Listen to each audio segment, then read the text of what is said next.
memilih untuk rasa sakit terhadap kedisiplinan kita atau memilih rasa sakit terhadap penyesalan kita? Berapa banyak dari kalian punya kenalan orangnya pinternya ampun-ampun tapi hidupnya di sana-sana ya? Kalian bisa jawab sendiri. Harus mempunyai mental di mana lu masih butuh belajar. Karena saat aku berasa bahwa hari-hari aku yang sekarang sudah optimal, aku pasti berasa ego aku tinggi.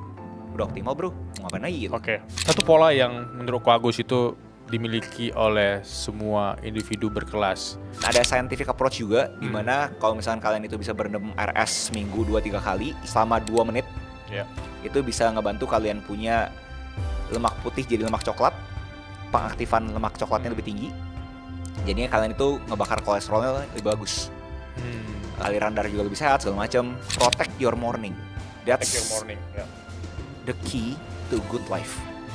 Kalau misalkan kalian bisa ngelakuin itu semua, aku yakin pasti ada perubahan. Karena distraksinya itu minim di pagi hari.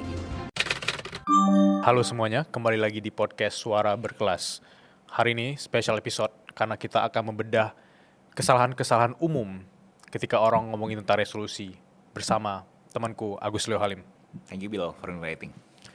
Kok pertanyaan simple. Apa kesalahan umum yang dilakukan oleh mayoritas orang ketika ngomongin tentang resolusi? Kenapa mereka selalu gagal di 3 bulan awal?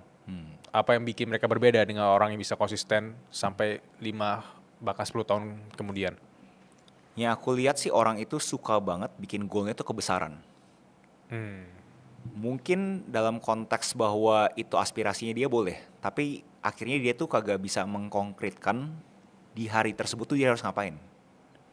Contoh yang paling umum kita ngomongin apa sih, orang-orang bikin goal yang ngomongin keuangan pasti ngomongin, oh gue pengen dapat 1 miliar pertama gue. Tapi pas dikontekskan ke hari tersebut dia bingung. Kayak gue harus ngapain ya?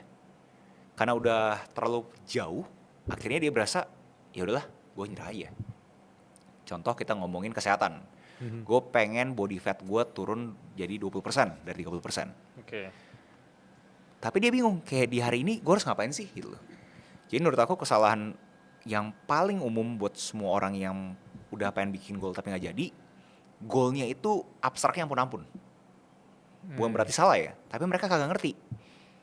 Di reverse engineer, dipukul ke kiri, ini kalau misalnya goal di sebelah kanan, dipukul ke kiri, aktivitas apa sih yang mendukung kita bisa menuju ke jalan yang probabilitasnya besar menuju goal tersebut? Orang-orang kagak bisa dapet tuh. Dan karena orang-orang kagak bisa dapet aktivitasnya, ya dia coba ngejalanin harinya, terus pas lihat nggak gitu-gitu aja lah hari gue, ya udah dah, dia balik lagi ke defaultnya dia, ya udah mendingan gue nyari nyaman dong gitu. Mencari kenyamanan, dan aku tadi sempat kebayang sih konteks yang dimaksud oleh Agus. Pertanyaan yang harus ditanyakan ke diri sendiri, apakah kita memilih kenyamanan jangka pendek tapi regret jangka panjang, atau sebaliknya, ketidaknyamanan sekarang dulu baru nantinya meminimalisir ke penyesalan.